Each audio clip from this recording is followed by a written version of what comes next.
All right, folks, welcome to the culture here on the Black Star Network. I'm your host, Farajii Muhammad. Thank you so much for tuning in and being a part of the conversation. We got a lot to talk about. First and foremost, happy Friday. First, let's talk about a new study that shows that whites experience racism more than blacks. This is a study that shows that Republicans think that's the case.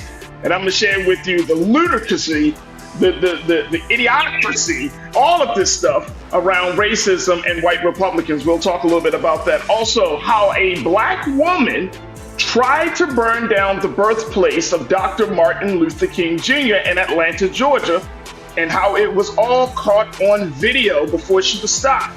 What does that say about the state of mental health in this country? And more importantly, should we start to protect our Black history monuments? We'll have that conversation. Later on, we check in with my sister Corinna Denise as we talk about college boards planning to revise their AP Black history curriculum. And how important is it for Santa to be Black? I know, it's one of those questions, but apparently a lot of folks are saying that Santa should be Black because representation matters. Question is that true as it relates to Santa? Stay with us. We'll have those conversations and, of course, your take on those as well right here on The Culture on the Black Star Network. Let's go.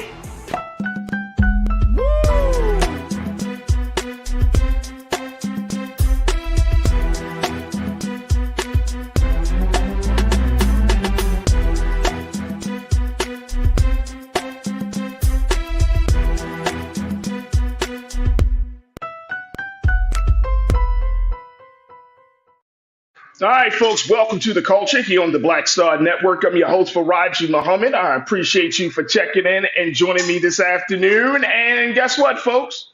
It is officially Friday. Happy Friday. Can we get some horns for Friday? Can we get some horns, at least? Can we get some horns? There we go. Got a few horns. Happy Friday, folks. Folks are checking in. The Culture crew is gathering within the chat as we're streaming live on Roland Martin's YouTube page. And you can join us right now and be a part of the illustrious Culture crew for the day. Big shout out to my online Culture crew, Pastor Damon Blissett. There we go. Big shout out to you, Pastor Damon.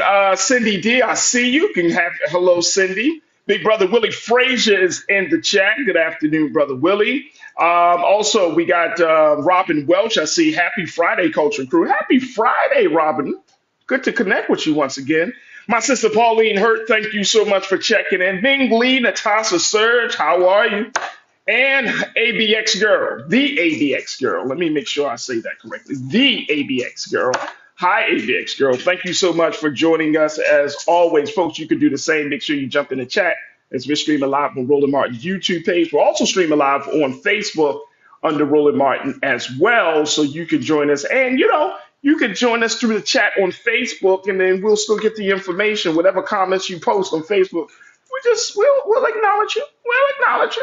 But make sure you do so to be a part of the conversation. Now, we are streaming live on our home platform of blackstarnetwork.com. Go to our website today, download the app for free, and follow us on social media at Black Star Network. And of course, we ask that you just put a little something in the pot as we are continuing to power our way through this digital space, creating a larger movement around Black content in the digital space. So go to our website today at blackstarnetwork.com. And most importantly, we thank you for your donation.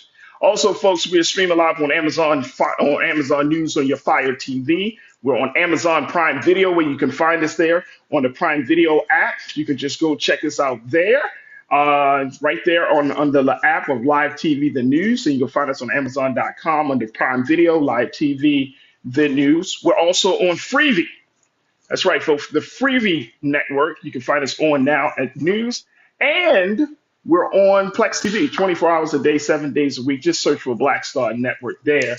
And you can definitely check us out on Plex TV. All right, folks, let's jump into this first story. This is a very interesting story. Y'all know how I feel about certain type of polls and stuff. Now, look, I'm not giving legitimacy to a lot of polls and all of that stuff, but it's just interesting to get a sense of how people think. And this is one of those situations. And this was something that was reported by many different other news outlets. The New York, I know the Washington Post did a piece about this. The Griot did a piece about this. Everything else, they did a piece about this. So it's pretty interesting to say the least that this stuff is happening. But there was a poll that recently showed that there are some white people who believe they experience racism more so than blacks. And a lot of those white people are Republicans. And they use it. And they use it. All right, let me just break it down to you folks. Let's take a look at this quote from, this is coming from theroot.com. Take a look at this, folks. This is according to a YouGov poll that was commissioned by Yahoo News back in July. Nearly 3/4 of Americans stated that racism was a small problem for black people, while less than half made similar remarks about white Americans. But along party lines, the answer shifted. A third of Republicans polled said that racism was not only a problem, but a huge one for white folks. In addition, 7 in 10 said it was a small problem for white people, which means Republicans think whites suffer more from discrimination than any other group. Look, I got to take a quick pause. When we come forward, let's talk about this. Let's talk about this because this speaks a lot to the dynamics and the narratives and all of those things about where we stand in this country. If white Republicans think that they're experiencing discrimination and racism more than black people, it may get to the core of the problem as to why we're seeing their policies reflecting something else and not in the interest of black folks and other people in this country. So look, I'm going to take a quick pause when we come forward. Let's continue to have the conversation. I would love to get your take on it and stay with us. It's The Culture here on the Black Star Network.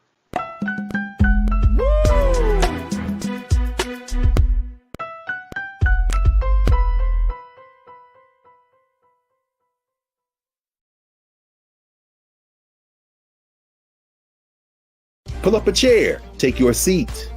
The Black Tape with me, Dr. Greg Carr, here on the Black Star Network. Every week, we'll take a deeper dive into the world we're living in. Join the conversation only on the Black Star Network.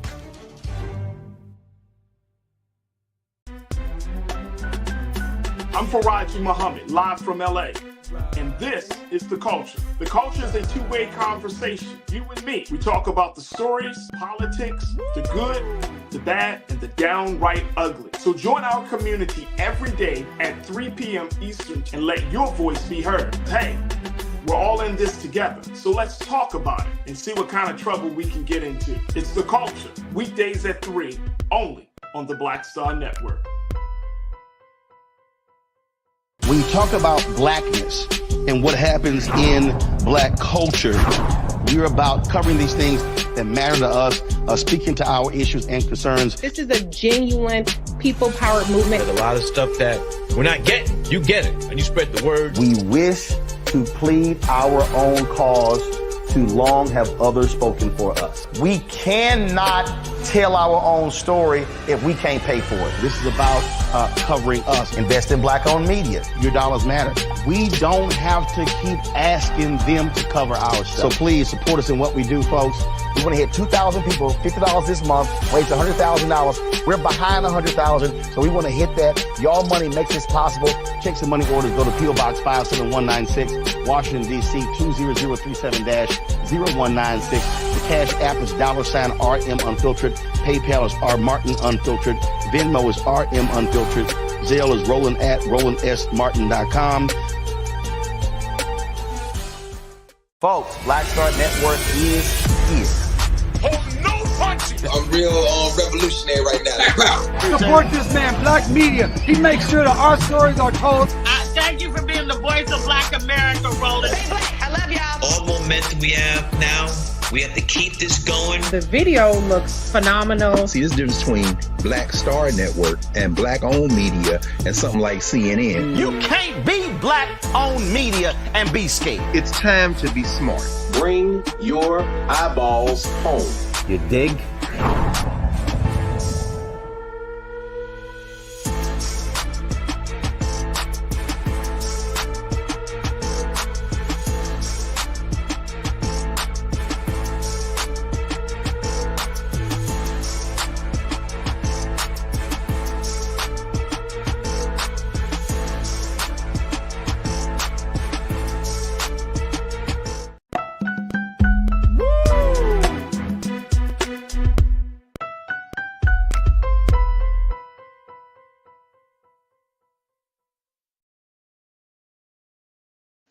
All right, folks, welcome back to the culture here on the Black Star Network. I'm your host, Farajii Muhammad. Thank you so much for tuning in and being a part of the conversation. Folks, we have been talking about a new poll that has come out from YouGov that says that white people feel like they are experiencing discrimination and racism more than black people. Take a look at the graph here, folks. Robin Welch, you say, I call BS. So do I, Robin. What? Do whites experience racism more than blacks? Really?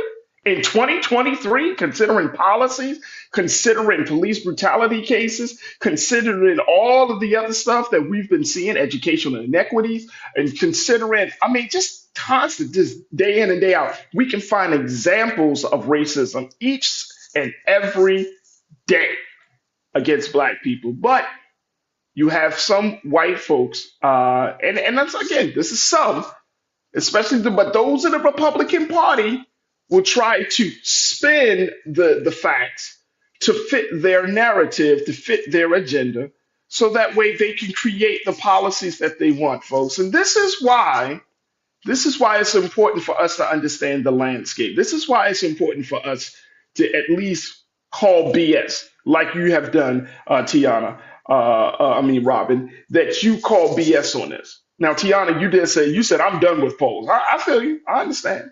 I definitely understand that, Tiana. I'm done with polls, but this is getting interesting because some people will use a poll as science and or as a reference to where we are in this country, even though we often say, oh, no one has asked me to do this poll. No one has asked about my opinion. Right. I get that. But these are the things that media companies, these are the things that political leaders, this is the stuff that people hold on to. Because when you hear a political leader speaking, when he or she says, and 50% of Americans believe such and such and so and so, then you how many of us say, hey, excuse me, Mr. Political Leader, Madam Political Leader, which poll did you reference in that moment? So when this type of information comes up, all right, let's see. Let me go a little further in this whole situation as to why some white Republicans believe that they are being discriminated against, unlike any other groups of people in this country. It's very interesting. It's very, very interesting. So I shared with you that that the polls 7 and 10 said it was a small problem for white people, which means Republicans think whites suffer more from discrimination than any other group. Now, last year, YouGov conducted similar research in conjunction with The Economist. At that time, a third of participants said white folks face some discrimination. Of course, Republicans were more likely to state white Americans deal with racism more than black folks. It's just coming from that. When they did that poll last year, when it asked Americans about their experiencing discrimination, they found that, quote, at least half of American Indian, Alaska Native, Black, and Hispanic adults, and about 4 in 10 Asian adults say they have experienced at least one type of discrimination in daily life at least a few times in the past year. In addition, the survey found that white people were less likely than any other member of racial group to say that they've experienced negative responses from other people. Only 6% believe race was the reason for the negative interaction compared to 4 in 10 black folks who believe the bad treatment was partly because of race. It's something because what we have seen, and even in former President Donald Trump's retelling of the narrative, as if white Americans are being victimized. And this is a ongoing trope that the Republicans have been putting out, that some election deniers have been putting out. A lot of people, a lot of folks, especially on the right, folks, have been putting out saying, oh, no. We're suffering in America. We're the ones to not get the opportunities. What are you talking about? Over 400 plus years, black people have been in a condition of either chattel slavery and even coming out of chattel slavery into Jim Crow, into systemic slavery and oppression. What are you talking about?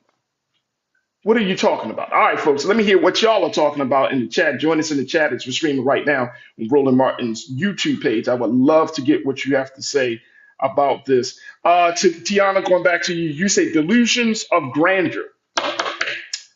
Absolutely. Absolutely. Pastor Damon, you said these people are delusional and foolish with this thinking. I'm just saying. Absolutely. Absolutely. And see, some of us want to continue to try to appeal to the moral sensibility of an individual, right? But it's hard to appeal to the moral sensibility of someone who can't even see the truth, the obvious truth. So if I'm asking you, if I'm cajoling you, if I'm trying to convince you that this is the reality, and you have it in your head that, oh no, that's not the reality. My son couldn't get a job because he was going up against an immigrant, quote unquote, and so therefore he lost out on an opportunity. So these are some types of folks that see diversity as being the problem. These are folks who talk about, oh, we need to get back to the good old days. All right, let's continue to get your take on this. Willie Frazier, big brother, you said, first of all, they should have asked them to define racism. Great point. I like that. Then you also said, Willie, you said then it would be clear they may experience prejudice, half don't know what racism is. And I'm often very, I think about this for some time, actually, Brother Willie, and I think you made an excellent point. Thank you. But I think about, do white people talk about racism and the impact, the effects of racism, the same way that black people talk about racism? Can we talk about that? Do white people talk about racism in that way? And I'll never forget the book, White Fragility by Robin DiAngelo. And she made this point in the book, White Fragility, saying that those type of conversations often don't come up until a younger person within those families start to question things about the family members, about the philosophy and the thinking, just about the whole politics of the family. Until a younger person comes into the conversation and talks about race, those things are kind of left unquestioned, untalked, they're not talked about. So it's very interesting. And it's very interesting. And I'm only bringing this up. We got to take another pause, but I'm only bringing this up, folks, because we are going into another year. And more importantly, we're going into another election season. And there are so many things that are on the table that we do not need to be, as you say, Brother Damon, in the twilight zone about. I was watching a video earlier today. I think it was D.L. Hughley. He posted some video of a black teacher who had an inappropriate sexual relationship with a 13-year-old student. And how during the course of that time that this black woman, she was fairly young, she was really young, had this relationship, she had also gave the 13-year-old boy a gun. I don't know what for, but that's what happened. And now they're looking at giving this black woman, this black teacher, 40 years in prison. And so I was looking at the comments of this video, and folks were like, upset. But people kept saying stuff like, they didn't do that to the other teachers, the white teachers, who slept with children, who had inappropriate relationships with their students. They didn't give them that much time. And my point wasn't this and saying, and then we're going to go to our pause. We cannot continue to act as if we don't live in a double standard in this country. Our blackness, as much as it is a badge of honor, as much as the badge of pride, in the eyes of some people, of some white people, it is a disgrace. It is an abomination, right? It is a punishment. And we can't act as if that the double standard for black people don't exist. And some people say, well, why did never people? And I'm saying this is part of the reason why we can't get as far. This is my personal opinion, folks. We can't get as far as we want to get because we're still working out of we should, we could, why don't they? Instead of taking it as reality, accepting the fact that there is a double standard in this country. And so this is, and the reason I'm bringing that up is because it's this simple point that guess what? Instead of questioning, well, why do they hate us, or why don't they want to try to work with us, and why do they just accept the fact that some people look at us differently, and that's the point that we're going to have to work from. Not looking at, oh, well, let me try to convince you that I'm not a threat, or let me try to convince you I'm a nice black person. Just accept, you know what? Fine. You want to think that you're the one? Fine. You feel like you're discriminated against? Cool. Because I'm going to accept this reality and work from that vantage point versus wishing upon a star that something changes and it's something is different. We can't, especially when it comes to race matters. People will show you who they are, right? This is the time and place where we're going to see the manifestation of defects. And so if a person is showing you that part of themselves, that they're showing you, and that the systems are showing you the double standard, the injustices, then we need to accept that and just kind of move forward. Am I wrong? I'm thinking this. Yeah. Yeah. And this is not about throwing shade on any race or any group of people. This is essentially about getting down to the truth and to the facts of the matter. That's what we're talking about. We're talking about being in a space of reality. As much as they might be in the twilight zone about where and how their struggle, we can't be in the twilight zone about our struggle and our relationship to our former slave masters. It's just that simple. It's just that simple. Look, I got to take a quick pause. When I come forward, let's continue the conversation on the other side, folks. I want to get your take on another thing that has gotten the internet talking, especially black social media, as a black woman has tried to burn down the birthplace of one of our great beloved leaders, Dr. Martin Luther King Jr. in Atlanta, and was caught on video. What are we doing wrong? What is going on, folks? We're going to have that conversation up next. Stay with me. It's The Culture here on the Black Star Network.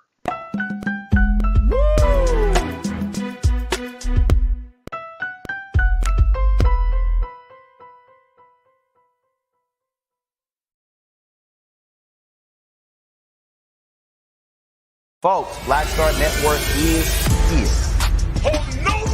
I'm real revolutionary right now. Support this man, Black Media. He makes sure that our stories are told. Thank you for being the voice of Black America, Roland. I love y'all. All momentum we have now, we have to keep this going. The video looks phenomenal. See, this difference between Black Star Network and black-owned media and something like CNN. You can't be black-owned media and be scared. It's time to be smart. Bring your eyeballs home. You dig?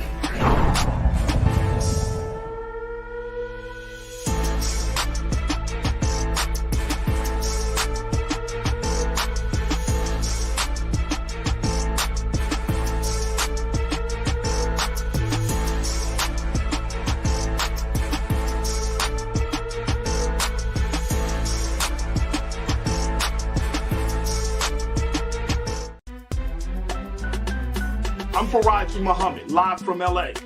And this is The Culture. The Culture is a two-way conversation. You and me. We talk about the stories, politics, the good, the bad, and the downright ugly. So join our community every day at 3 p.m. Eastern and let your voice be heard. Hey, we're all in this together. So let's talk about it and see what kind of trouble we can get into. It's The Culture, weekdays at 3, only on the Black Star Network. When you talk about blackness and what happens in black culture, we're about covering these things that matter to us, speaking to our issues and concerns. This is a genuine people-powered movement. There's a lot of stuff that we're not getting. You get it, and you spread the word. We wish to plead our own cause too long have others spoken for us. We cannot tell our own story if we can't pay for it. This is about covering us. Invest in black-owned media. Your dollars matter. We don't have to keep asking them to cover our stuff. So please support us in what we do, folks. We want to hit 2,000 people, $50 this month, raise $100,000. We're behind 100,000, so we want to hit that. Y'all money makes this possible. Check some money orders. Go to P.O. Box 57196, Washington, D.C. 20037-0196. The Cash App is $RM Unfiltered. PayPal is R Martin Unfiltered. Venmo is RM Unfiltered. Zelle is roland@rolandsmartin.com.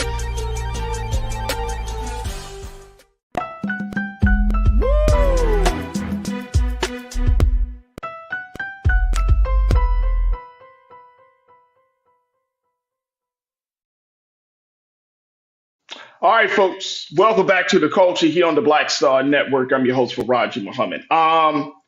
This story that y'all probably have been seeing on the internet, on social media, it's very disturbing. Very, very disturbing. At first, I thought, one thing about the story, now more details are emerging. There was a woman who was arrested for pouring gasoline trying to burn down Dr. Martin Luther King's birth home down in Atlanta. I had the great honor and privilege to visit his birth home. At the time, we couldn't even walk in. It was just so many people.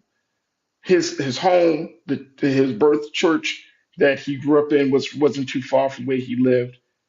And if you go to Atlanta, especially if you're in Atlanta, if y'all know that if you walk down, and I don't know the exact name of the street, so crew, talk to me if y'all know the street name of where his birth home is.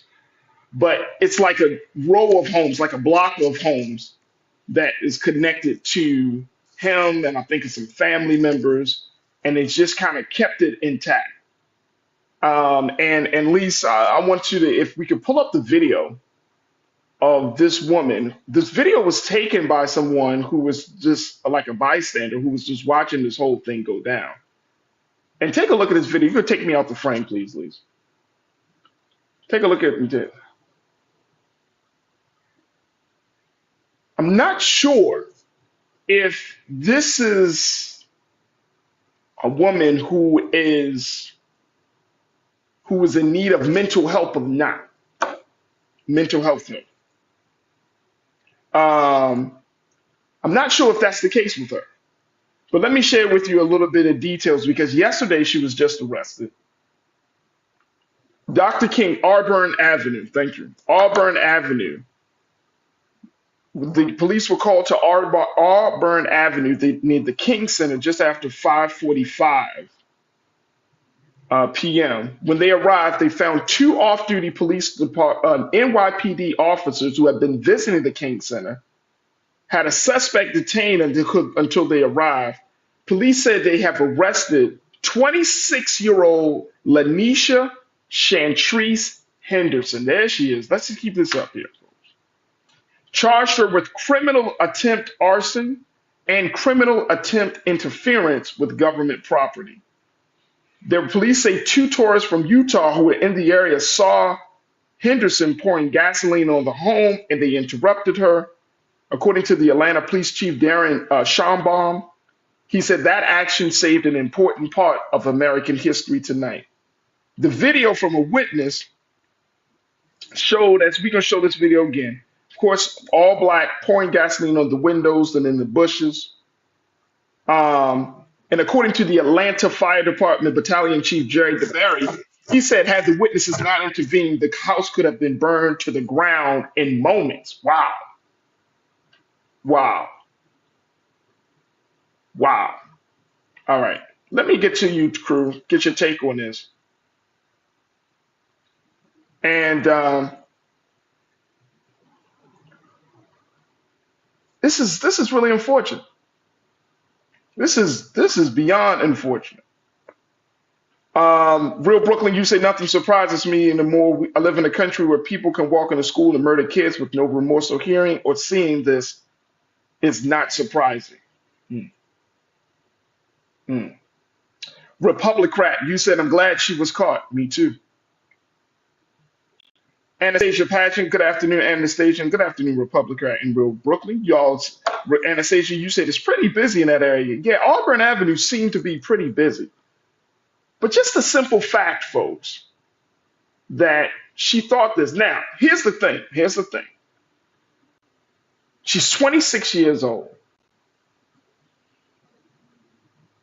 If I'm looking at the body language, and of course I'm not no body language expert, I don't know if she's talking to herself, if she suffers from some sort of mental health condition. How do we handle that? How do we make sure that even though she did this act, and thank God that it didn't go through all the way, because that would have been a great tragedy in and of itself. But does she need to be in jail? Or should something else be done to help this woman? Cindy, you said she's probably been burnt by society, so to speak. Probably. Probably. 26 years old, you know. When I first heard about this story, I thought this was like an older person. But to think of it as a 26-year-old, I'm like, I don't know.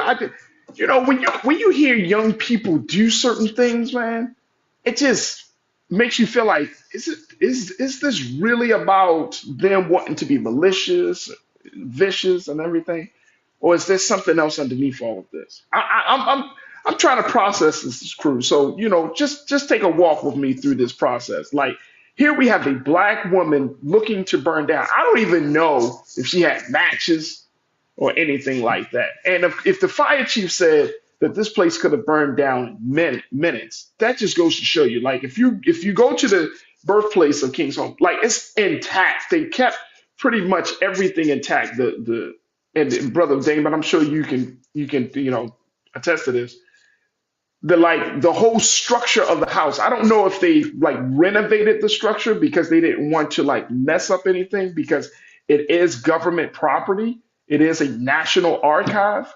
So I don't know if what type of protection on that structure they have put in place, whether it's internal or external protection. But there's just so much in this. And it begs us to have the question, should we start to put certain things like some sort of security measures for certain landmarks of our history? Should we start to do that? Robin Welch, my sister, you said, I think there's some serious brokenness going on with her. Yeah, I agree. I think that's the case. That's what I'm getting to as well, Robin, that there's some serious brokenness with this woman, this young woman. And I keep thinking young because it's like, I think she might not have been in the mindset to really understand, like, you're doing this to Dr. King's birthplace. It could have probably been any other house. It could have been any other house. But I do know that once you get to around that area of Auburn Avenue, like there are signs and stuff, and maybe she just really wasn't in her right mind.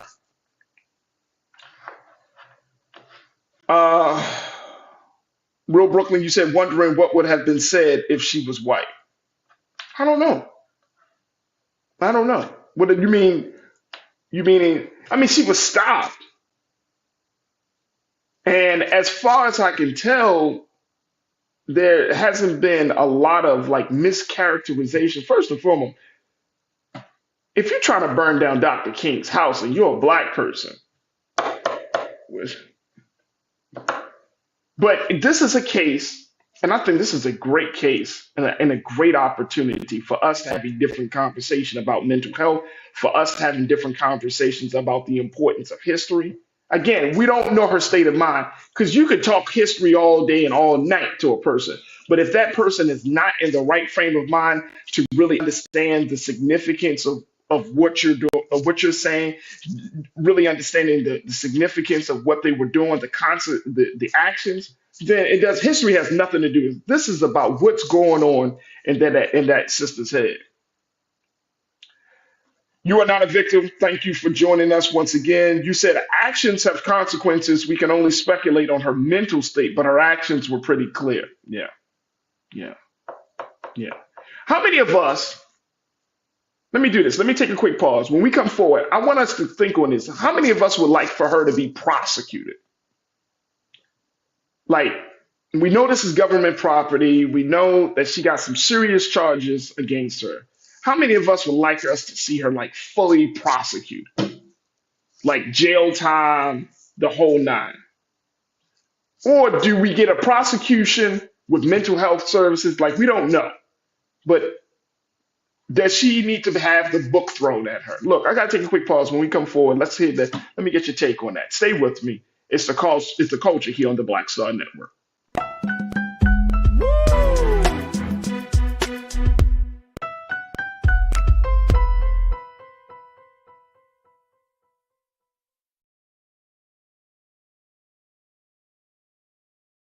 When you talk about blackness and what happens in black culture, we're about covering these things that matter to us, speaking to our issues and concerns. This is a genuine people-powered movement. There's a lot of stuff that we're not getting. You get it, and you spread the word. We wish to plead our own cause.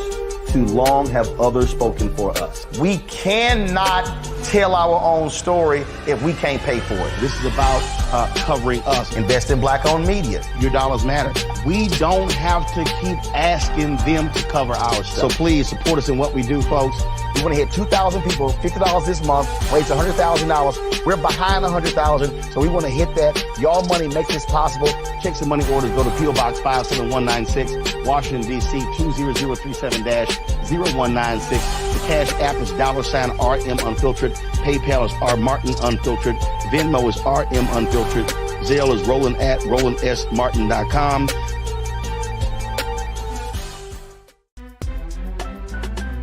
I'm Farajii Muhammad, live from LA. And this is The Culture. The Culture is a two-way conversation. You and me. We talk about the stories, politics, the good, the bad, and the downright ugly. So join our community every day at 3 p.m. Eastern and let your voice be heard. Hey, we're all in this together. So let's talk about it and see what kind of trouble we can get into. It's The Culture, weekdays at 3, only on the Black Star Network. Folks, Black Star Network is here.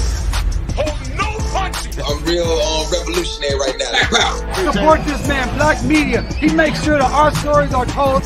Thank you for being the voice of Black America, Roland. Stay black. I love y'all. All momentum we have now, we have to keep this going. The video looks phenomenal. See, this difference between Black Star Network and black-owned media and something like CNN. You can't be black-owned media and be scared. It's time to be smart. Bring your eyeballs home.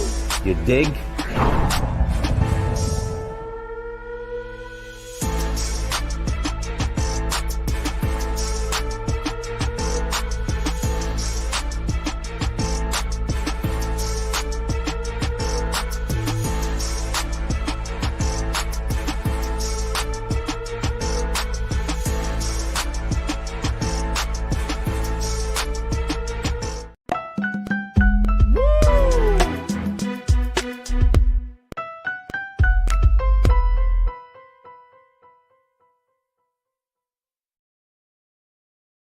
All right, folks, welcome back to The Culture here on the Black Star Network. We've been talking about the woman who was arrested for pouring gasoline, trying to burn down the birth home of Reverend Dr. Martin Luther King Jr. in Atlanta, Georgia.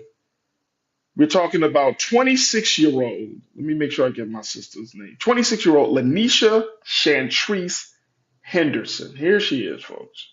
She's charged with criminal attempt arson and criminal attempt interference with government property because Dr. King's birthplace is a national institution, historic institution.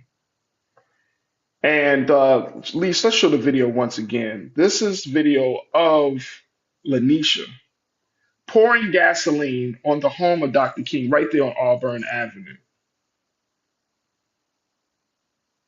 And she just, I mean, it's just crazy, this level of vandalism. So I'm posing some questions, and the crew, y'all are giving me some answers as we ask these questions about what should be done in a case like this. Is this a mental health case? Should she get the book thrown at her because of the severity of what she was about to do? What do we do? Pastor Damon, you said both prosecuted and mental evaluation. I think a lot of people would agree with your assessment on that, big brother Damon. Um, Davey, you said Davey Floater, and Davey, thank you for joining us once again. You said attempted arson against a historical site. She need education more than incarceration because prison time won't teach her anything, won't teach her nothing. Yeah, I'm putting not to say she shouldn't suffer the consequences of that because this is a historical space, right? People come to visit it. Now you got to actually like clean up. Of course, you want to get a professional cleaner to clean up the gasoline and to make sure that it's spotless because any flame can just create a situation. So you really got to do some very particular cleaning in a situation like this. But many of I'm focusing more on, and I'm just processing this. I'm focusing more on like this sister may need some real mental help. She may not. She did drugs. It could be a lot of things. There was a break from reality, right? I mean, she's only 26 years old. What does she have against Dr. King at 26 years old? Tiana, you said, nah, she intentionally did it. She needs time out in a cell. I don't think she shouldn't get a cell time, but do I want the book thrown at this 26-year-old? That's a hard one. I'm going to be honest with you, Tiana. I don't know. I don't know. It's hard. It's trying to figure it out. Like you're teaching the next generation to have respect for the history, respect for our national institutions, historical monuments, and all of those things. But then at the same time, and I think this is why I think this is a great opportunity for us to kind of process all of this, because you want them to know these things. You want them to understand that your actions can carry some serious consequences. So you don't want to move away from that fact. But I don't know. Again, I would have to figure out, we would have to know if she's in her right frame of mind. You are not a victim. You said she is a potential danger to herself and others. She definitely needs to get off the streets. I agree. Definitely agree with that. Michelle B., you said, thank you for joining us, Michelle. You said the attempted arson makes me think she's more ignorant than this educated, strange crime to commit towards a black civil rights leader, especially as a young black woman. Let me tell you something. Y'all know it and I know it. Nobody's talked about more in black history, in modern day black history, like Dr. King. So, and I don't know if she's from Atlanta. Most likely, I'm saying she didn't travel across the country or travel from someplace to start doing this. So most likely she's probably from Atlanta. So you mean to tell me that you hate Dr. King that much that you want to burn his house down? This doesn't sit right with me, Michelle. You know what I mean? Republican, you say she's just a baby. Now, Ming Lee, Natasha, you said let's not defend this atrocity. It is. And let me tell y'all something. If this thing, and we can only speak to speculation at this moment, but if this thing could have gone forward, suppose she would have just lit that match. Y'all hear me? Suppose she would have lit the match. She probably would have hurt her or even killed herself in the process, along with taking this down. Now, here's the big question as we kind of wrap up this part of the conversation. How do you think Dr. King would respond to something like this if he was living? I'm trying to think, and I was thinking about this during the break, folks. I asked myself, what would Dr. King say in a moment like this? Something tells me, and I'm not, obviously, I'm a student of King and his philosophy in a lot of ways, but I don't know if he would have been so quick to persecute her? I don't know. I don't think that would have been his energy, his spirit. I feel like he would have said that the brick and mortar doesn't take precedence over the heart and flesh. You know what I'm saying? He would have said in his own special and extraordinary way to talk about that the real house is the body, is the mind, is the spirit, is the soul of the human being, and not the brick and mortar. I hope y'all hear me. You know what I'm saying? I'm trying to think like what would Dr. King say in a moment like this. Sean Ryan, my guy, thank you for checking in once again. You said it really comes down to what her intentions were and why she did it. Absolutely. Absolutely. Will we get that answer from her, Sean? Maybe, maybe not. Is she in the right frame of mind? And I'm saying the mental state to give us a clear and direct answer to that? Maybe, maybe not. But we will see. We will see. Tiana, you said Dr. King would say this is sad and unfortunate, and the young lady is crying out for help. I would agree. I would agree. I would agree. You can't tell me that Dr. King would not have some level of compassion for this woman, especially a young Black woman. He would have had so much compassion for her. Would he have been sad that this was done? I think so, absolutely. But then he would have asked the question, well, how is she doing? Just trying to sit in the shoes of the good doctor. How is she doing? We will have to see. I think this is a teachable moment. We can't go into all of the details until more information is shared. But when we talk about mental health cases, when we talk about the importance of preserving history, when we talk about how the current state of things, if we find that she was a person that was just like completely frustrated because of the current state of things, I think that this speaks volumes. So, we will have to see, but it's quite disturbing that we're in this place right now in this country where a situation like this can occur. And we just have to see, folks.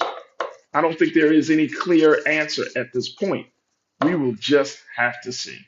All right, folks, I got to take another quick pause. When we come forward, let's switch gears. Let me check in with my sister, Corinna Denise, culture crew member, college advisor. Let's talk to her about the latest announcement coming from College Board about revising their AP Black History curriculum. Once again, we'll have that conversation on the other side. And in the second half of the show, stay with us. It's The Culture right here on the Black Star Network.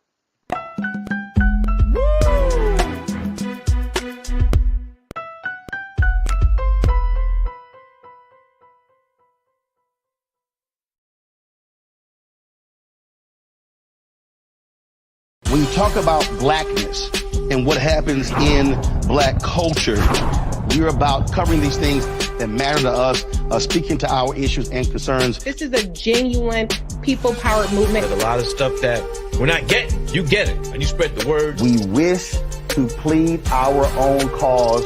Too long have others spoken for us. We cannot tell our own story if we can't pay for it. This is about covering us. Invest in Black-owned media. Your dollars matter. We don't have to keep asking them to cover our stuff. So please support us in what we do, folks.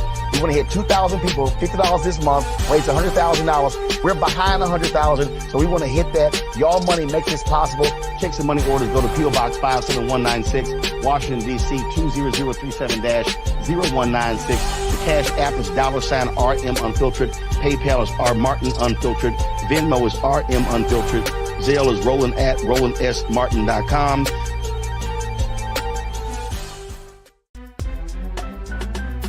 I'm Farajii Muhammad, live from LA.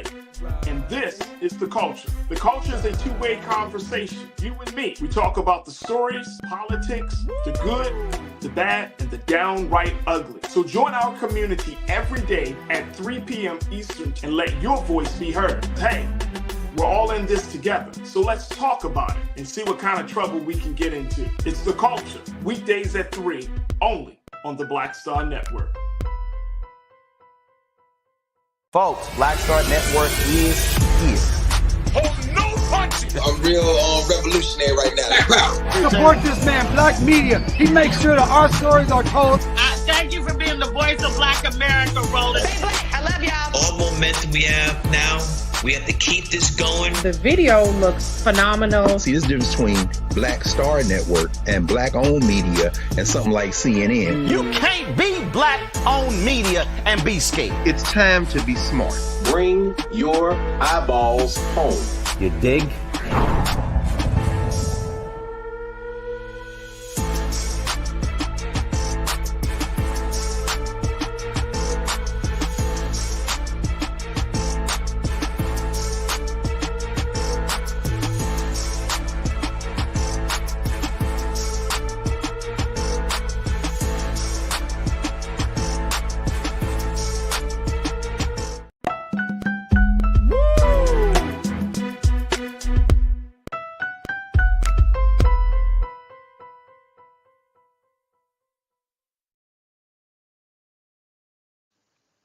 All right, folks, welcome back to The Culture here on the Black Star Network.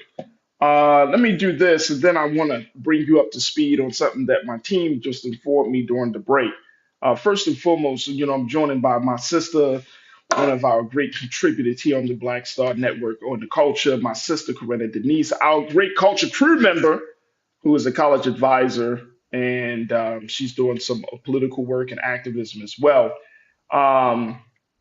So welcome, first and foremost. Welcome, Corinna. Good afternoon. Happy Friday. Happy Friday. I'm sorry. I'm still in this spirit of trying to. I'm sorry. I'm still in the mental space of this situation with this young sister in Atlanta. Yeah. Trying to do this very quickly. So the Atlanta Journal-Constitution, the big newspaper down in Atlanta, has reported that this young lady, let's show the picture of her once again. This is 26-year-old Lanisha Chantrice Henderson. This is the young lady that was found pouring gasoline on the house, the birthplace of Dr. King, a couple of days ago. She has been arrested, but now the Atlanta Journal-Constitution reported, Corinna, that she is a veteran, a United States Navy veteran who earned medals for good conduct, among other accolades, during her 4 years of service.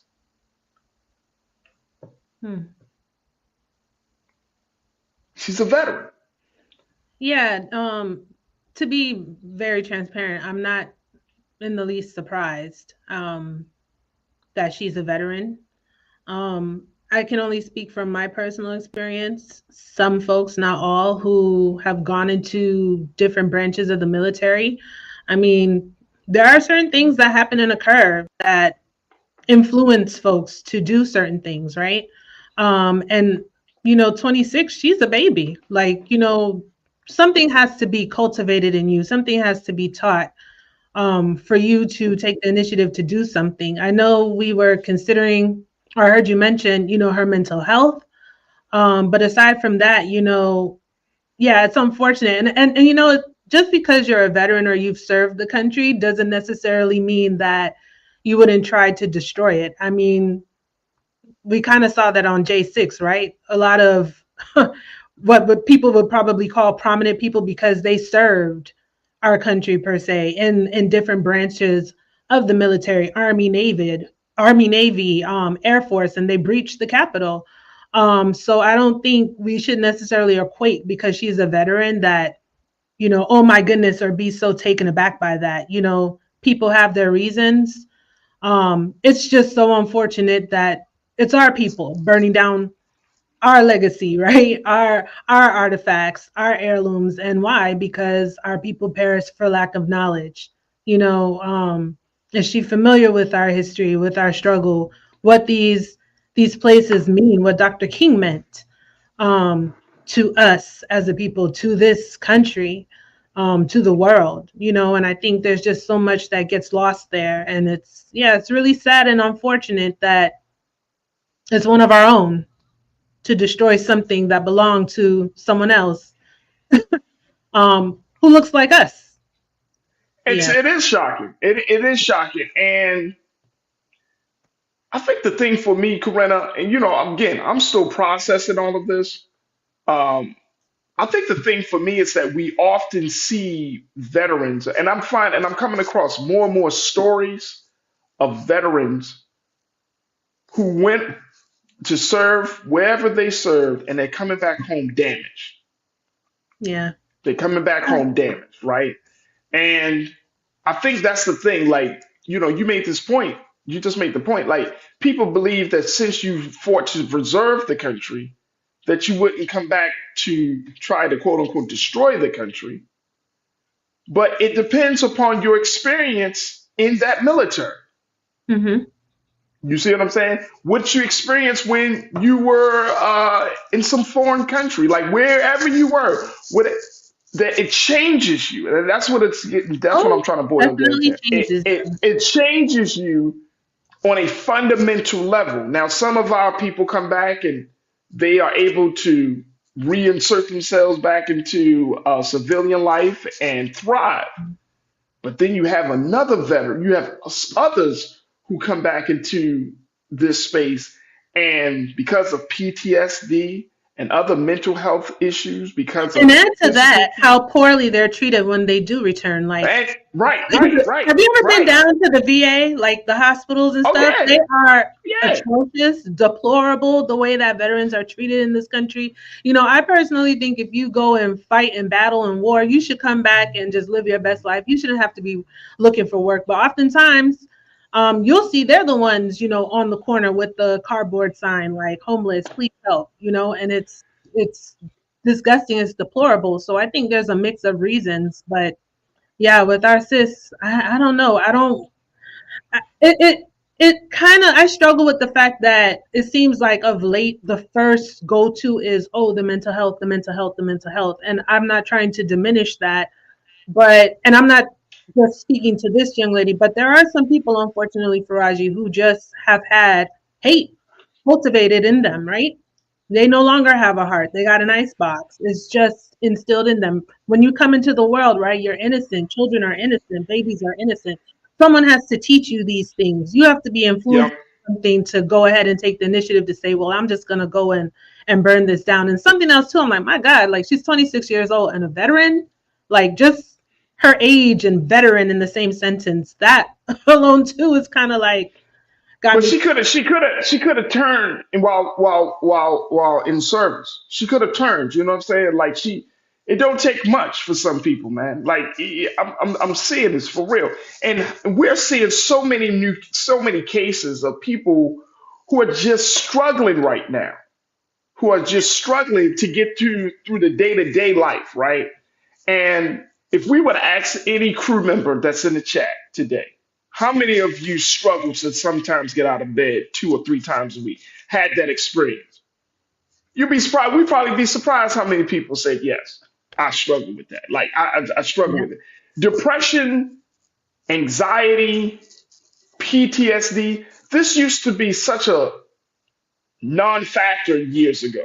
Now it's so common because there's so much I that's put don't know on if the. it was a non-factor for IG. I think that right now there's just a Okay. magnifying glass over it. Yeah, that's true. I agree with that. We got a I heightened agree with sense of that. So yeah, awareness, I you definitely, know? yeah. You're Yeah. right. You're right. You're right. You're right. You're absolutely right. I think that what our like why it's like why a child's father is so hard because he didn't we did you didn't talk about what daddy went through when he went to war or what granddaddy went through. You didn't talk Yeah. about any type of abuse that grandmom or even mom experienced when she was a child or a young woman. You know what I'm saying? And so those are the secrets that our parents and our grandparents kept within the family. And I think you're absolutely correct.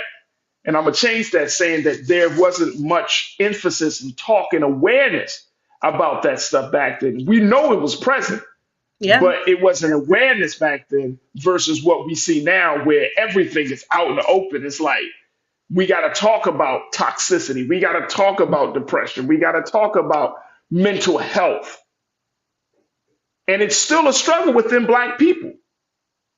For It's a plethora of the reasons. conversation. The conversation is still a struggle. So I'm not surprised. I'm not surprised. Like, even though she's 26 years old, we don't know.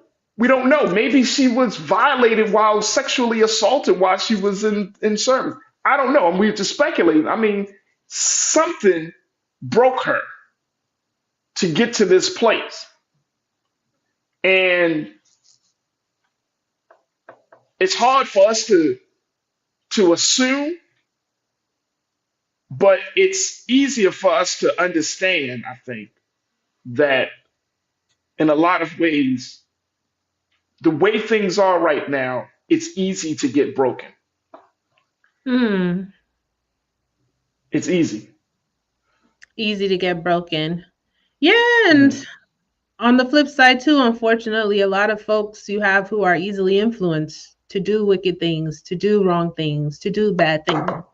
Yeah. So we Yeah. just don't know. And I mean, we could sit here and speculate all day, Right. and it wouldn't change anything. It's just that, we're gonna see more of this. I'm sure there are other things happening that don't necessarily get the media attention. As far as things or places being desecrated. And yeah, it's unfortunate, and it seems like we're just at a crux now. This has become the norm. Absolutely. That's just the point where we are. Really quickly, in regards to this case, Lanisha was taken to Grady detention. I'm being told by my team. She was taken to Grady detention for a psychological evaluation and will be transferred to Fulton County Jail once she's discharged. So, she looks like she's going to get that evaluation, Brother Damon, and she looks like she's going to serve some time in prison.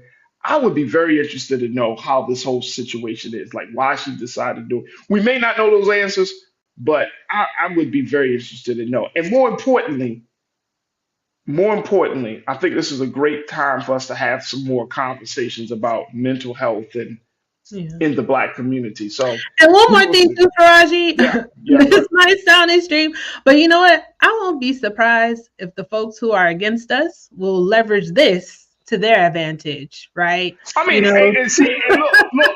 To say, look, because you know how they love to talk about Dr. King. Correct. And now that it has to do with his birthplace, right? I wouldn't be surprised. And it was done by a Black woman. This and right, and then a Black woman on top of that. So I could only imagine the story or how creative they're going to be to change. I can only imagine. Or to mix I agree. It, I agree. And let me just tell you what the intention behind it. If that's the stance that the other folks against our interests and our rise take, then that just goes to show you what you talked about, having that ice box for a heart. That's what we're seeing from them. You know what I'm saying? When you start to use the pain of another person for your political or social advancement, you know what I mean? To say, see, that's what happened. And you try to deflect from the things that you've done. And you try to make it seem like the oppressors themselves. We don't oppress ourselves. You know what I'm saying? Like, we didn't create the systems that we're born in. You know what I mean? I want to say one more thing. No, I know what you're saying. Yeah, go ahead. I want to say one more thing considering what you opened the show up with today. I didn't get to be in that conversation, but I just want to add, since we're kind of bringing up all these things, you know what? We're racist. There's no way. Because guess what? We did not invent the shit. And that's all I want to say.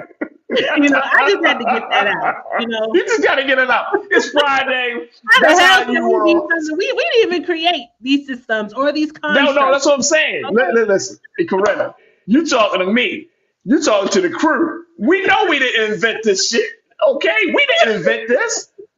We were born into it. Like Tupac said. I was raised in this world. I didn't make it. That's what we're doing. But that's what I'm saying. Like people's view right now, and I gotta take a pause. But people's mindset right now is to try to distort and twist history, twist the Yes. fact in favor of their agenda. And I'm saying there's something satanic about that, especially when you're talking about Oh, yes. a person's pain and oppression. You know what I'm saying? You try to act like you didn't do it. You know what I'm saying? And it gets to this point where it's like you can't even state the obvious. And so you become a threat on a whole different level when you're trying to convince us that people weren't climbing the walls on J6 or any other madness that you try. Well, they were on This a is tour. this is dangerous stuff, man. This is dangerous stuff. And you're going to be, and anybody that's held liable, anybody that tries to take the obvious and blatant truth and try to twist it and make it into a falsehood. Boy, I ain't crying no crocodile tears when the punishment of justice comes down on your ass. I'm serious. Okay. I ain't no tears. Not one I damn didn't know. Now you're moving into a different realm of reality. All right, look, I gotta take a quick pause. When we come back, let's talk about some stuff related to school and how the College Board is once again revising their AP Black History curriculum. Stay with us. It's The Culture here on the Black Star Network.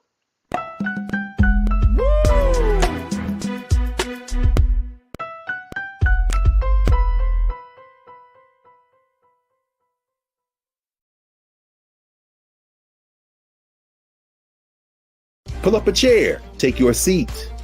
The Black Tape with me, Dr. Greg Carr, here on the Black Star Network. Every week, we'll take a deeper dive into the world we're living in. Join the conversation only on the Black Star Network.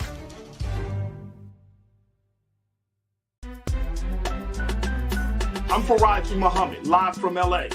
And this is The Culture. The Culture is a two-way conversation. You and me. We talk about the stories, politics, the good, the bad, and the downright ugly. So join our community every day at 3 p.m. Eastern and let your voice be heard. Hey, we're all in this together. So let's talk about it and see what kind of trouble we can get into. It's The Culture, weekdays at 3, only on the Black Star Network. When you talk about blackness and what happens in black culture, we're about covering these things that matter to us, speaking to our issues and concerns. This is a genuine people-powered movement. There's a lot of stuff that we're not getting. You get it, and you spread the word. We wish to plead our own cause.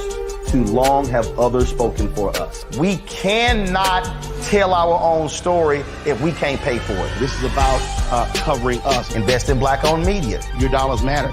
We don't have to keep asking them to cover our stuff. So please support us in what we do, folks. We want to hit 2,000 people, $50 this month, raise $100,000. We're behind 100,000, so we want to hit that. Y'all money makes this possible.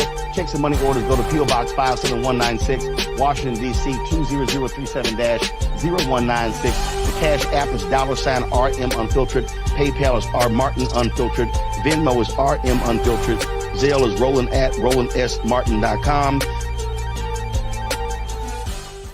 Folks, Black Star Network is here. I'm real revolutionary right now.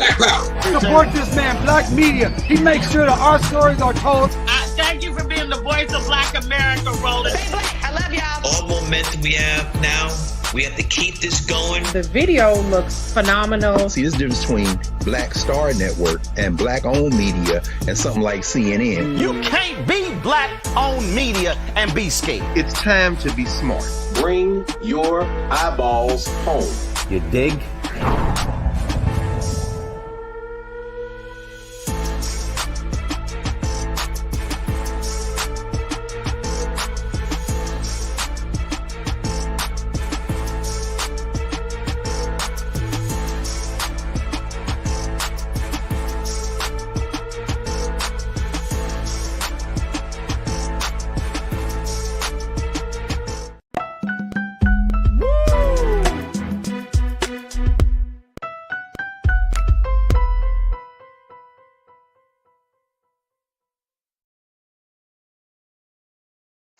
All right, folks, welcome back to the culture here on the Black Star Network. I'm your host, Farajii Muhammad. Thank you so much for tuning in.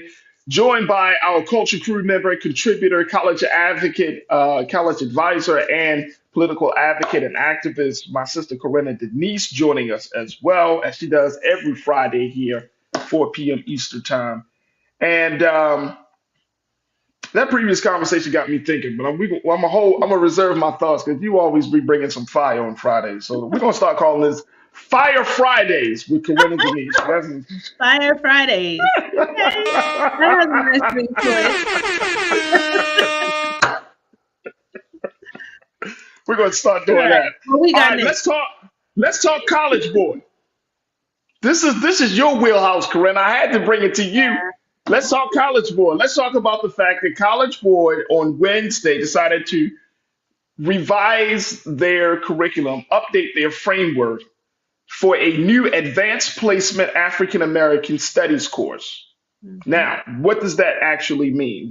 We know that months ago, they kind of bowed down to conservative critics. They were like, oh, you talking too black. You can't talk about enough history. Blah, blah, blah. Mm-hmm.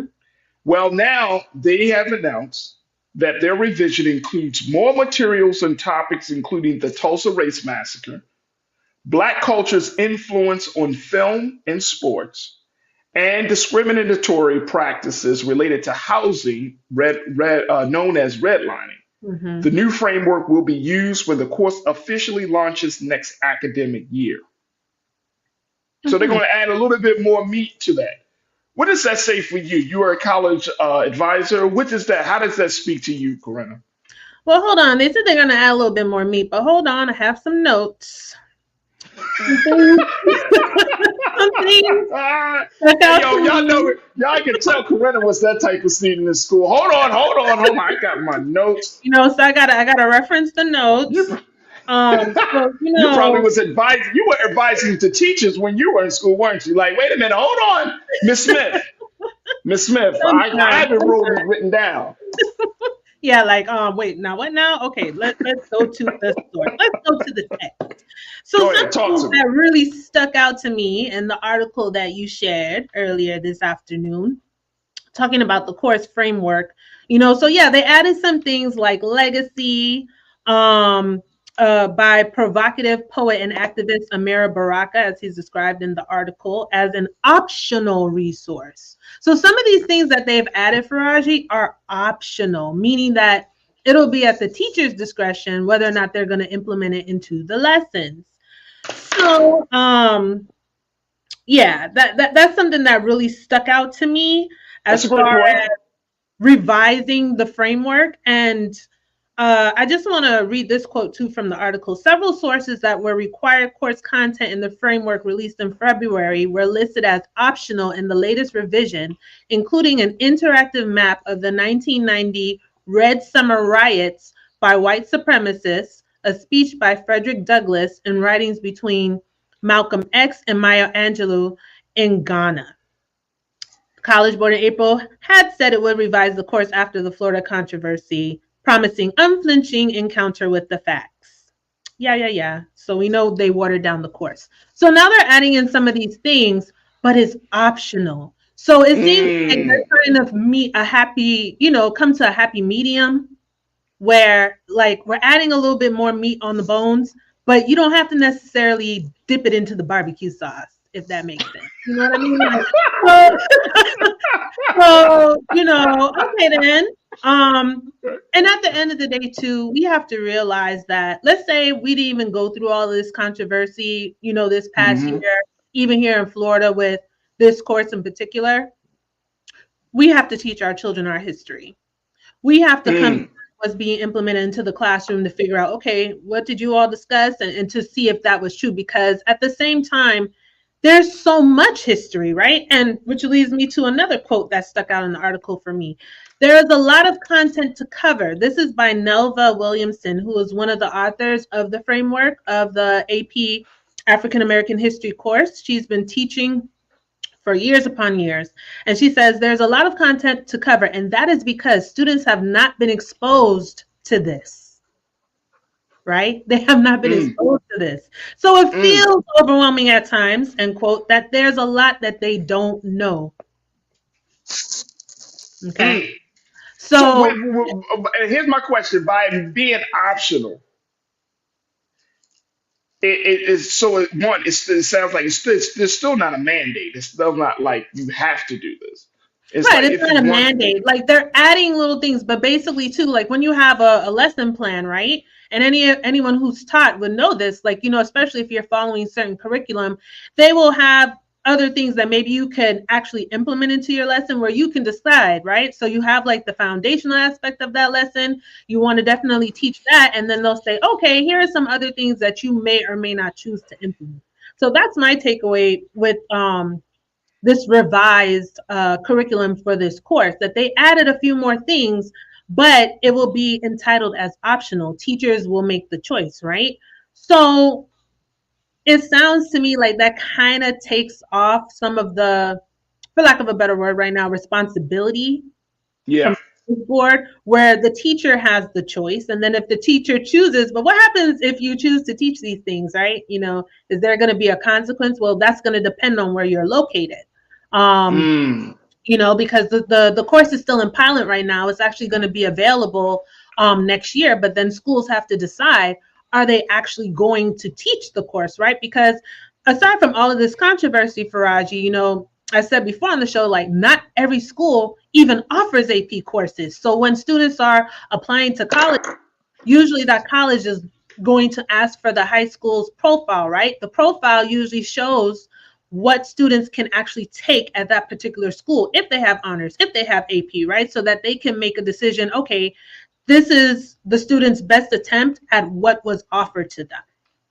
Yeah, so I mean, they revised it, okay, you know, but I think my feelings will remain the very same as an educator. You know, either way, we have to circle back to see what's actually being in that taught in that classroom and what's in the curriculum, right? And then in addition to that, are the teachers actually teaching to the curriculum? You know, I bet that there are going to be some teachers who will add their own sauce, right? And add a little bit more to that lesson, in addition to what's being provided to them. So yeah, it's optional. So it's sad. Look, I got to take a quick pause, but it sounds like this is still a lot of smoke and mirrors.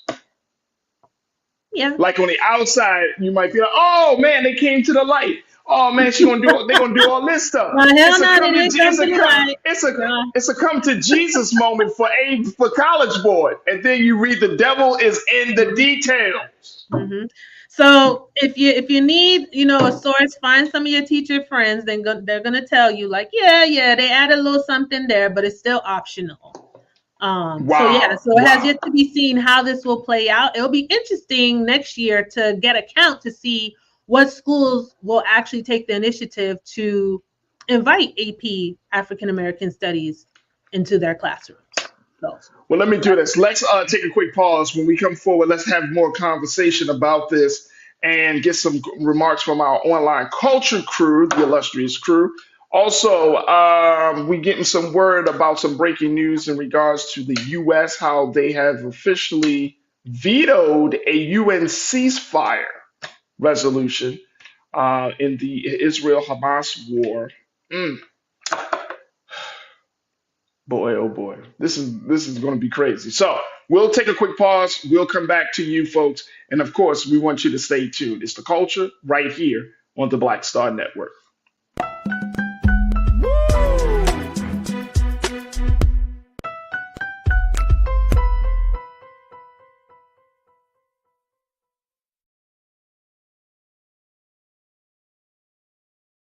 Black Star Network is here. Oh, no punch! I'm real revolutionary right now. Thank you for being the voice of Black America. All momentum we have now, we have to keep this going. The video looks phenomenal. See, there's a difference between Black Star Network and black-owned media and something like CNN. You can't be black-owned media and be scared. It's time to be smart. Bring your eyeballs home. You dig? When you talk about blackness and what happens in black culture, we're about covering these things that matter to us, speaking to our issues and concerns. This is a genuine people-powered movement. There's a lot of stuff that we're not getting. You get it, and you spread the word. We wish to plead our own cause. Too long have others spoken for us. We cannot tell our own story if we can't pay for it. This is about covering us. Invest in black-owned media. Your dollars matter. We don't have to keep asking them to cover our stuff. So please support us in what we do, folks. We want to hit 2,000 people, $50 this month, raise $100,000. We're behind 100,000, so we want to hit that. Y'all money makes this possible. Checks and money orders go to P.O. Box 57196, Washington, D.C. 20037-0196. The Cash App is $RM Unfiltered. PayPal is R Martin Unfiltered. Venmo is RM Unfiltered. Zelle is roland@rolandsmartin.com.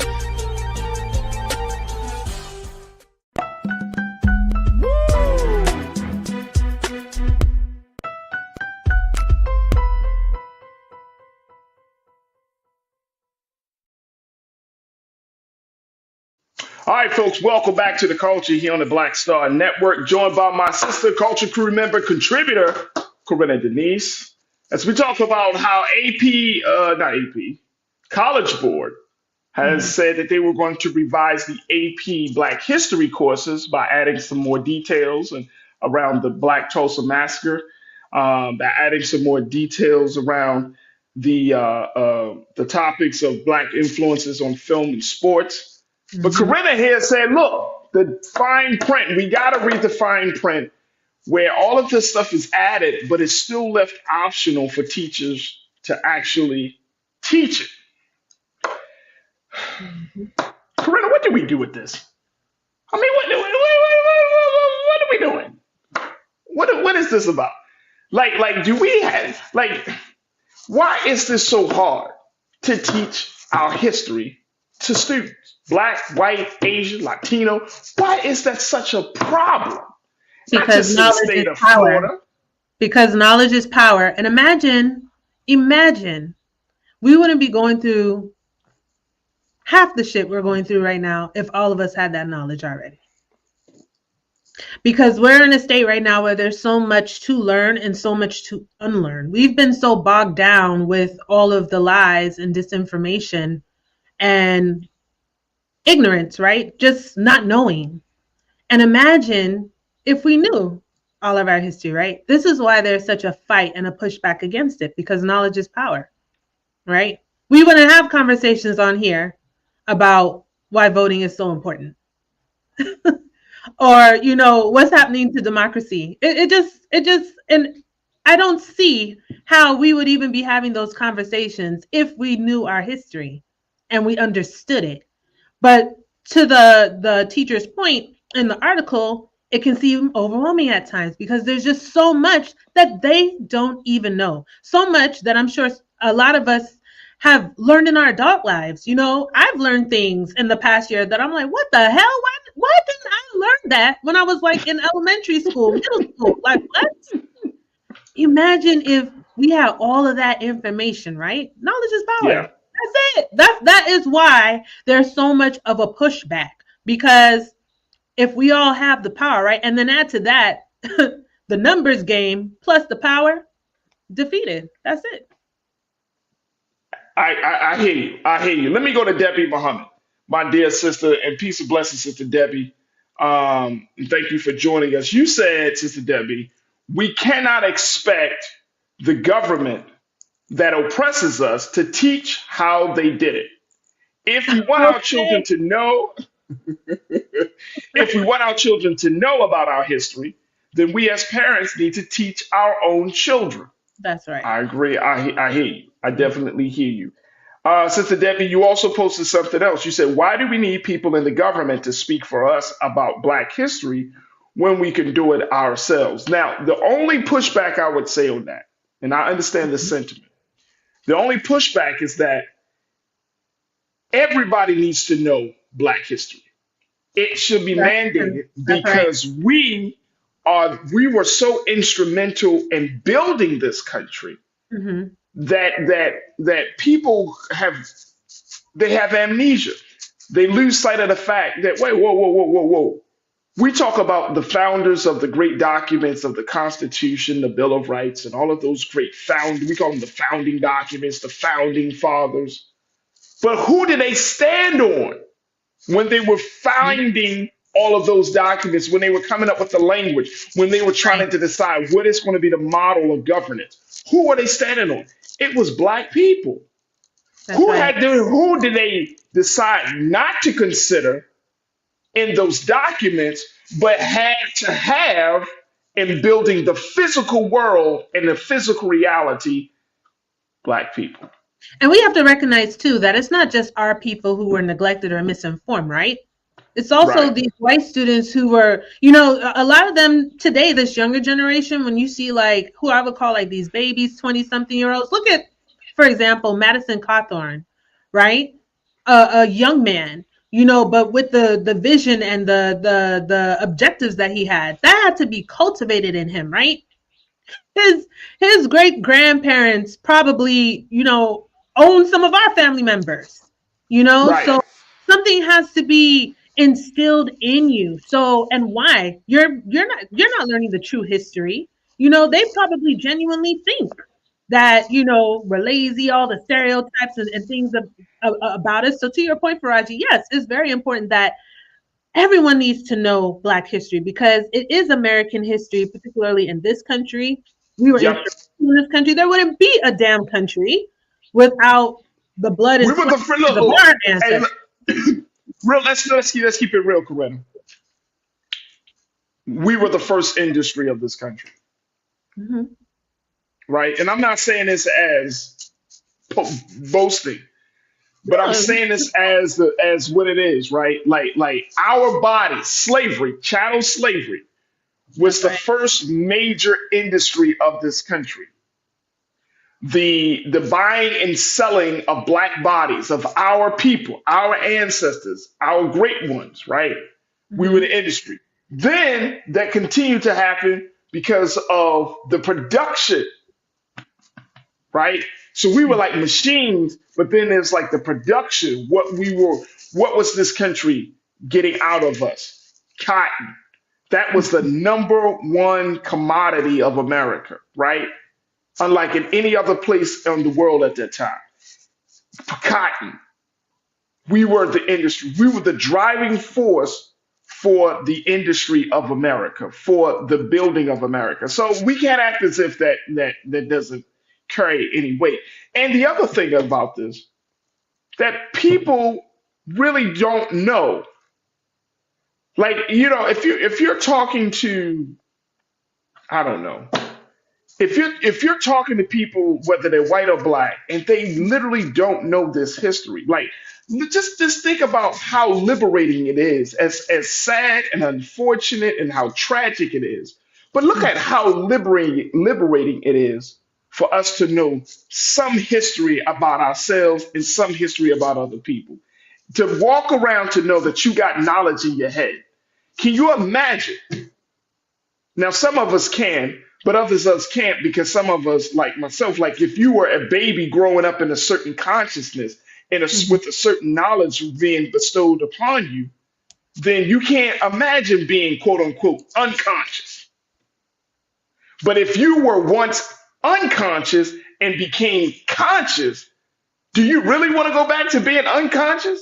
Like, think about that. It's like a dog, as the scriptures say, it's like a dog returning to its vomit. You don't want to go back into that state of mind because you had no power. You had no sense of worth. You didn't feel like a human being.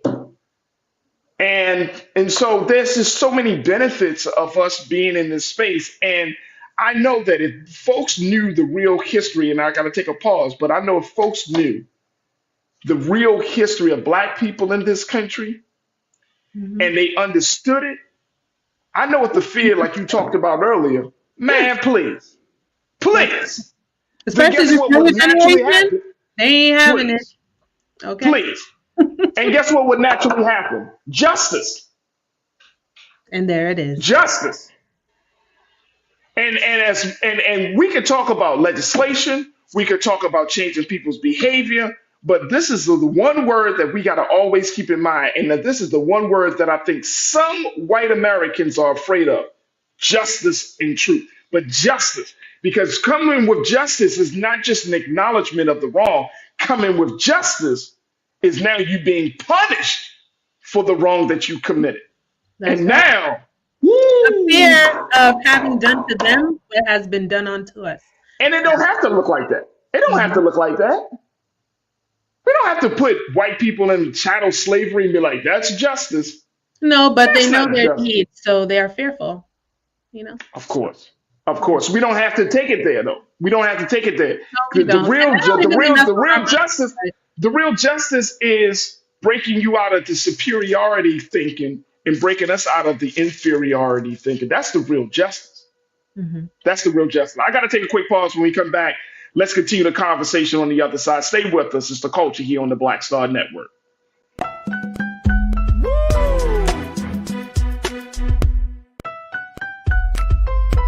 We wish to plead our own cause. Too long have others spoken for us. This is an opportunity for us to be able to speak to our issues. Y'all better understand something real quick.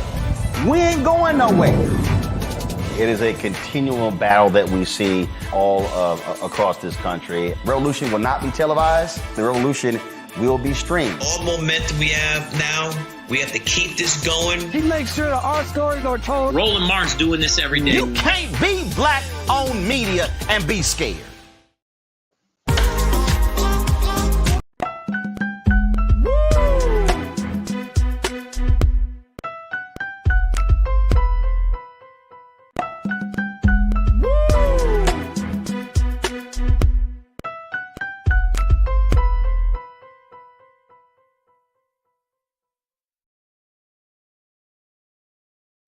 All right, folks, welcome back to the culture here on the Black Star Network, joined by my sister Corinna Denise, culture crew member, college advocate, and activist. Let me go to a couple of let's go to a couple of comments from our illustrious culture crew. Cindy D said the attitudes are grown and taught mean from generation to generation. Talking about that level of racism you talked about earlier today, Corinna, talking about how children are born pure. It's the attitude, something that's placed in us. Lana, our sister, you said, I refuse to go back to being a slave. A man that lets his mind be controlled might as well be a slave. I'd rather be a slave for truth. I'd rather be a slave for truth. You know what I'm saying, Corinna? Like, You know, that made me think about just now. If you saw the reboot of Roots, I think back in 2015, when yeah. Kinte is telling his daughter Kizzy, you know, they might put the chains on your body, but never let them put the chains on your mind. Mm, Yeah. That's a great point. That's a great point. That's an excellent point. Sister Debbie, you said before integration, most white folks knew about our history, but after integration, they had to change the curriculum so that there wouldn't be any uprising like the blacks in Haiti. Trust me and believe. Yeah, they were really scared that there was going to be one back in 2020. They were terrified. Like we seriously gave them some relief, being that, you know, we let up on the gas a little bit, you know, a whole lot on some things collectively, right? That mass protest all around the world, they were terrified. And they know 2043 is coming and we're growing in numbers. They're shrinking in numbers. And that's why there's this concerted effort to maintain white minority rule and to diminish history and to take away history, because again, knowledge is power. And if we are all familiar with our history, do you remember when all of those white kids were like on social media cussing out their parents?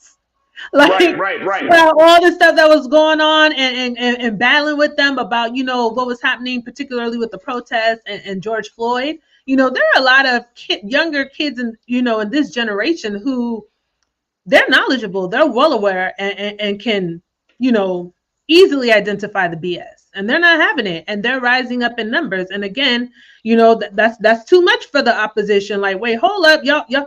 Despite the fact we're trying to take things away, you're still in power. You still read. You still what? Yeah. So they have to do everything they can to what they think is their benefit to limit us in a sense. So no matter how much happens with a course, we still have to, you know, parents, we have to take the initiative to make sure we're following behind to see what our kids are learning in school.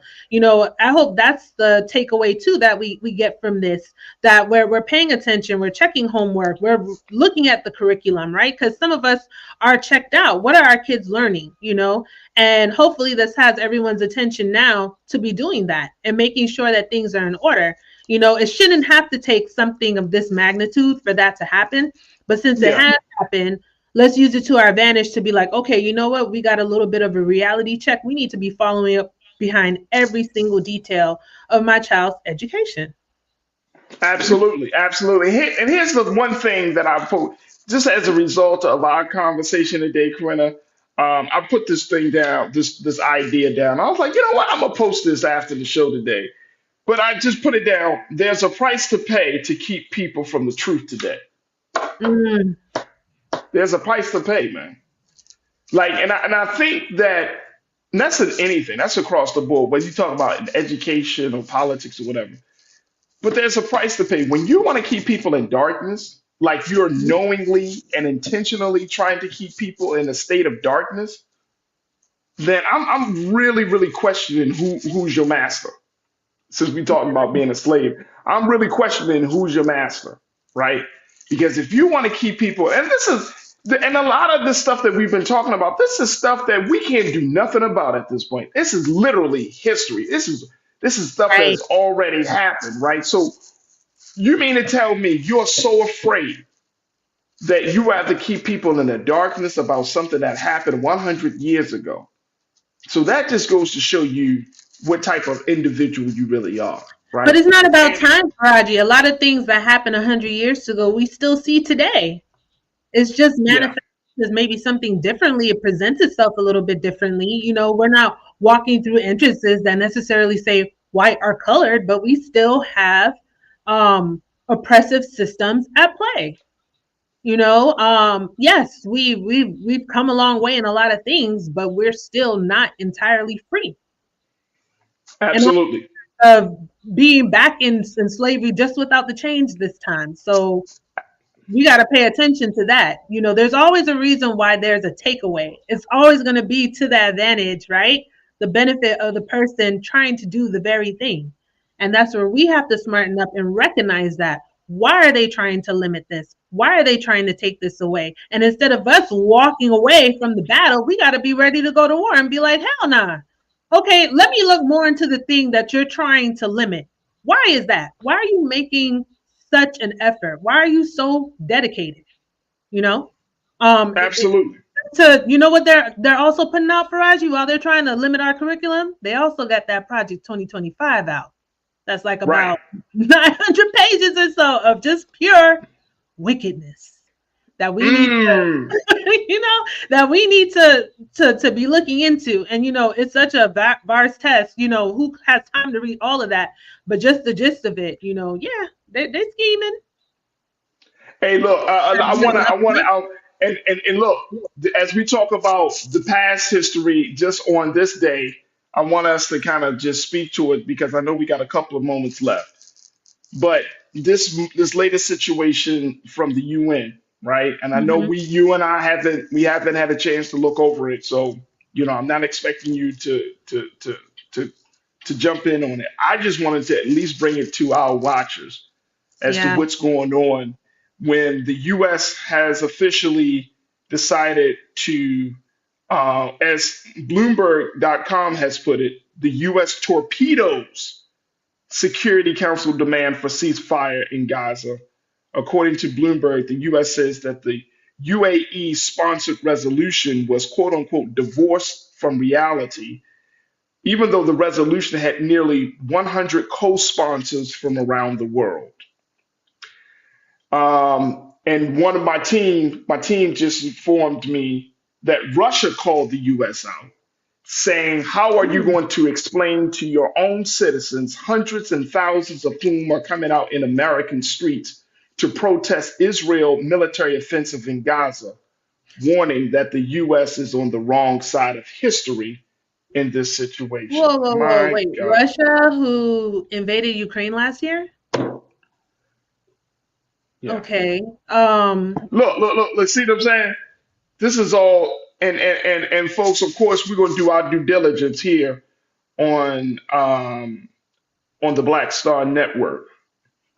But we're looking at all of the pieces, and of course, updates are coming in from around the world. But the U.S. has officially blocked a resolution, a UN Security Council.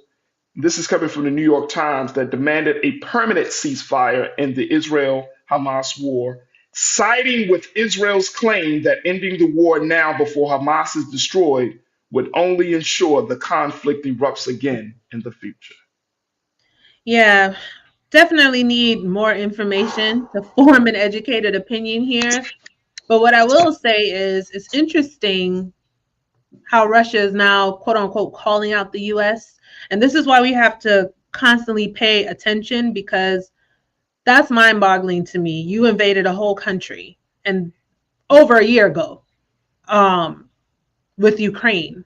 And to now say that the US is on the wrong side of history. And for those of us who have a short-term memory will easily walk away with just that, not realizing the predicament, the situation that Russia has caused in Ukraine. So that's why we have to be vigilant. And that is not to disparage what's going on here in the US and their decision making, but I'm simply just highlighting that it's very ironic, warning that the US is on the wrong side of history. And that could be too, again, a way to weaponize and to create another narrative. And they're well aware, right, Farajii, of what's happening here in our country, even with the election interference and all of the things. So it seems like they found an opening to kind of just stir the pot of controversy for us here at home.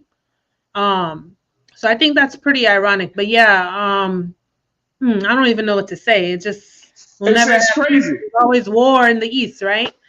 And so let me just share this and break it down for you. According to Mr. Robert A. Wood, who represents the United States Security Council, he said that the resolution that was submitted by the United Arab Emirates, the UAE, isolated the United States, which had made it clear it would use its veto power on the council to once again block any efforts at a permanent ceasefire.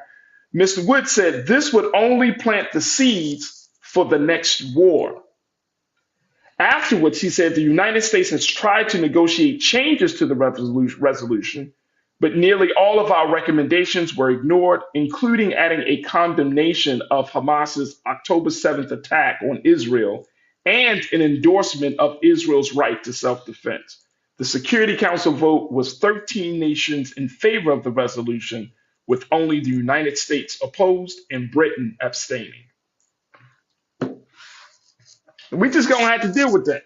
We're gonna have to really talk this thing through, because I remember you and I know I gotta close out, but I remember you and I, having a conversation when this whole thing kicked off, Corinna.